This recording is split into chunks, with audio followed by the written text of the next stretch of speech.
নমস্কার। পশ্চিমবঙ্গ সরকারের বকেয়া ডিএ নিয়ে কিন্তু একটা বড়সড় আপডেট এসেছে। অর্থ দপ্তর একেবারে নতুন নিয়মকানুন জারি করেছে। তো আজকের এই পর্বে আমরা এটাই দেখব যে ঠিক কী বলা হয়েছে আর এর ফলে কি হতে চলেছে। চলুন তাহলে শুরু করা যাক। হ্যাঁ, রাজ্য সরকারি কর্মীদের যে একটা লম্বা অপেক্ষা ছিল সেটা বলা যায় শেষ হতে চলেছে।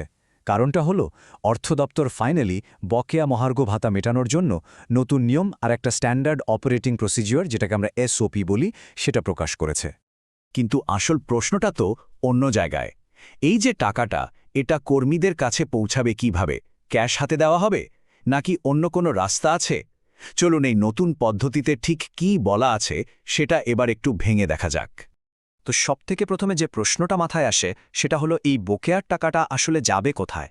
দেখুন, নতুন নিয়ম কিন্তু একদম পরিষ্কার। কর্মরত রাজ্য সরকারি কর্মীদের বকেয়া ডিএর টাকা সেটা কিন্তু সরাসরি হাতে দেওয়া হচ্ছে না, কোনো ক্যাশ নয়। তার বদলে পুরো টাকাটা কর্মীদের জেনারেল প্রভিডেন্ট ফান্ড বা জিপিএফ অ্যাকাউন্টে জমা করে দেওয়া হবে। এর পেছনে একটা কারণ থাকতে পারে।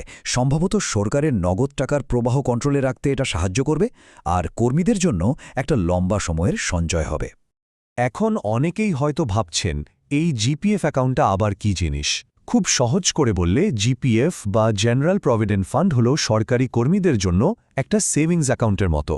এটা মূলত অবসরকালীন সঞ্চয়ের জন্য, যেখানে টাকা জমা রাখলে তার ওপর সুদও পাওয়া যায়।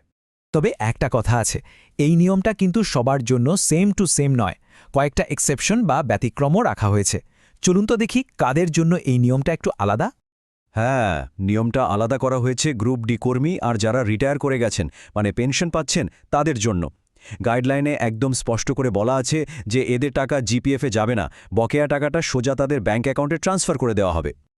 আচ্ছা, টাকা তো দেয়া হবে বুঝলাম, কিন্তু এই পুরো প্রসেসটা কাজ করবে কিভাবে? মানে কিভাবে এটা নিশ্চিত করা হবে যে সবটা ঠিকঠাক আর তাড়াতাড়ি হচ্ছে? এই পুরো ব্যাপারটা ম্যানেজ করার জন্য একটা সেন্ট্রাল সিস্টেম আছে। সেটা হলো HRMS, অর্থাৎ human resource management system portal. সবকিছু এর মাধ্যমেই হবে। আশা করা যায় এতে পুরো কাজটা অনেক বেশি ট্রান্সপারেন্ট আর ফাস্ট হবে। তো এই HRMS পোর্টালে যারা ডিডিও, মানে ড্রয়িং অ্যান্ড ডিসবার্সিং অফিসার, তাদের কয়েকটা স্টেপে কাজ করতে হবে। প্রথমে তারা কর্মীদের বকেয়া স্টেটমেন্ট ভেরিফাই করবেন। ভেরিফিকেশন হয়ে গেলেই সিস্টেম অটোমেটিক্যালি বিল জেনারেট করে দেবে, আর ফাইনাল স্টেপে ওই টাকাটা সোজা কর্মীর জিপিএফ বা ব্যাঙ্ক অ্যাকাউন্টে ট্রান্সফার হয়ে যাবে। বেশ সহজ একটা প্রসেস।